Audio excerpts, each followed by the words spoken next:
Hello guys! Hello Earth Signs, hello Gemini, Libra, and Aquarius. Welcome dito sa aking channel, Kapalaran 888. Welcome. Alamin natin kung anong messages, vibration, gabay energy para sa lahat ng Earth Signs, Virgo, Capricorn, and Taurus.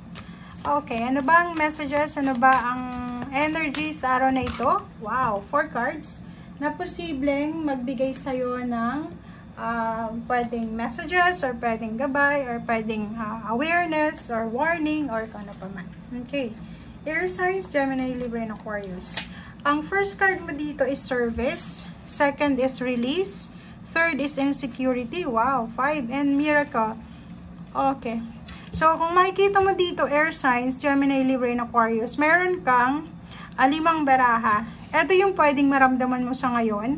Unang-una, if ikaw yung may kailangan sa ngayon, like emotional or pwedeng physical, ang nakikita natin sa either financial, may mga iba sa inyo kailangan ng financial help, emotional help, na yung pagdamay sa inyo, pag-aalaga, and pwedeng physical, diba? Yung parang care yun, emotional, financial, or even spiritual help, okay? So, pwedeng ikaw yung nangangailangan sa ngayon. Pwedeng sa ngayon, hinihintay mo na tawagan ka ng kapamilya mo, tulungan ka ng kapamilya mo, masama yung pakiramdam mo, ganyan, ganito. Or pwedeng ikaw, sa araw na ito, makakatanggap ka ng message na posibleng isang tao ang nangangailangan ng tulong mo. Okay? Yung iba din sa inyo dito, air signs, Gemini, Libra, and Aquarius, siguro may iba sa inyo na hindi pa rin maka-recover sa mga grief nyo, sa loss nyo. Like for example, may kapamilya ka, like yung elders nyo, yung mahal nyo sa buhay, na mula na sila dito sa mundo, nasa second life na sila or nasa spiritual world. And today is parang ngayon mo mismo, parang ngayon mo ramdam. It's either death anniversary ngayon, birthdays, or kung ano man na parang ito yung maaalala mo sa taong yon. So, it's either your parents or kung sino man ito. Insecurity, sa relationship mo, between yourself and sa ibang tao, parang nakikita natin dito na masyado kang sensitive sa ngayon. Sa araw na ito, pwedeng, ang dami-daming mga, dati hindi ka naman sensitive, hindi ka naman magagalitin, hindi ka naman, mabilis umiyak, pero ngayon parang nakikita natin mabilis kang masaktan or mabilis kang magselos, parang ganun sa relationship. And confusion, yun, nakikita ko sa'yo dito na parang yung iba sa inyo dyan, dahil sa hindi makatulog sa gabi or hindi nakakain ng tama, or siguro kung may mga nararamdaman kayo, magpa-check up kayo sa doctor or sa mga health professional, kasi yun yung pwedeng taong makapagbigay sa inyo ng opinion tungkol dyan. Okay, if you're confused or kung ano man ang naiisip mo or kung ano man, kailangan mong kumontak sa mga professional. Okay? Miracle, sinasabi ng baraha sa'yo dito na may milagro na posibleng darating sa'yo sa iyong buhay. Everyday naman is a miracle, diba? So, everyday may milagro. So, siguro may mga pangyayari lang sa buhay natin sa araw-araw na hindi natin nakikita yung milagro or yung blessings kasi nakafocus tayo sa kung ano yung wala sa atin or yung mga problema natin.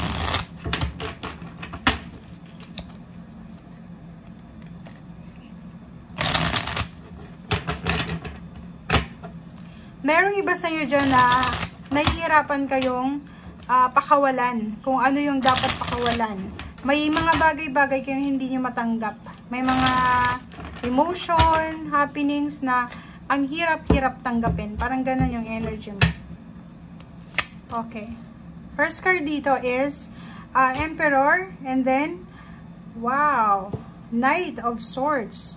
So, nakikita natin dito, ang kailangan mo daw sa araw nito, especially kung confused ka, kasi may confusion dito eh. So, ibig sabihin, confused ka sa decision making, confused ka sa nangyayari sa ngayon. Ang sinasabi sa'yo dito ng, for example, may natanggap kang balita ngayon, confused ka sa balita, hindi mo alam kung anong reaction yung mararamdaman mo, wag kang gagawa ng decision kung confused ka. Especially if malungkot ka or hindi ka nakatulog, gutom ka, or medyo masakit yung ulo mo, may masakit sa katawan mo. Wag kang gagawa ng decision na mabilis. Pag-isipan mong mabuti, mag-consult ka sa mga professional. And yun, as emperor, sinasabi ng baraha na kailangan mong timbangin, kailangan mong wag magpadalos-dalos, wag masyadong gamitin yung isip kaysa sa puso, or wag masyadong gamitin yung puso kaysa sa isip. So, dapat balance lang, gamit yung puso and then yung isip. Connected sila dapat. Okay? So, yun. And then, kailangan mo ng focus kasi confused ka. Pag confused yung isang tao, syempre nawawalan ng focus, nawawalan ng direksyon, nawawalan tayo sa kung ano yung target natin. Kasi lahat tayo may target eh. Di ba? Meron tayong minamanifest, meron tayong target na yun ang gusto ko. Yun yung goals ko. Pero once na meron kang mga confusion sa buhay, hindi mo alam kung sana kung minsan nawawala ng bigla yung mga pangarap natin. Di ba? Justice, contract. So, may mga contract signing, result sa justice na to, or pwedeng nakikita ko sir dito, ang focus mo is yung outcome. Okay? Wala kang pakialam sa nangyayari sa ngayon. Kasi ang pakialam mo sa ngayon is yung outcome. May gusto ka may kailangan kang makuha.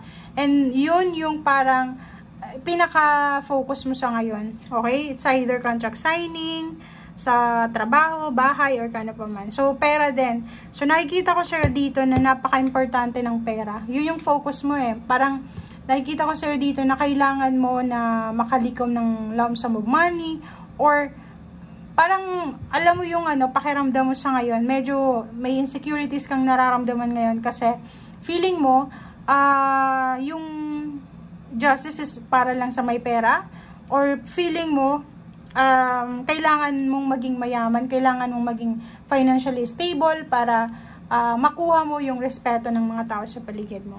Okay? And ito naman, ang ganda nito kasi sinasabi ng baraha, especially doon, tingnan mo, sa mga may hinihintay kayo na resulta, like mga result, exam, interviews, papers, documents, nagpapakorek ka ng mga names, government papers, or kano pa man, taxes, or refunds, lump sum of monies, or kano pa man. Sinasabi sir dito na pag may involved na papers, may involved na papeles, may involved na professional, like abogado, doktor, or ano pa man, sinasabi dito sa'yo na magiging pabor sa'yo.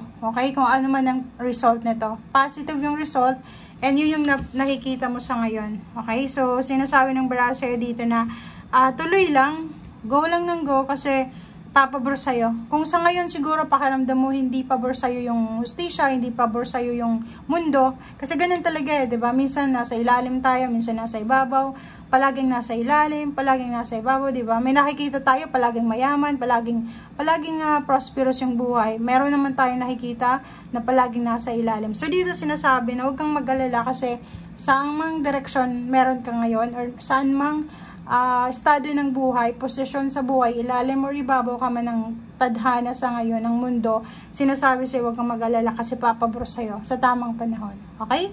Thank you guys and see you again. Bye!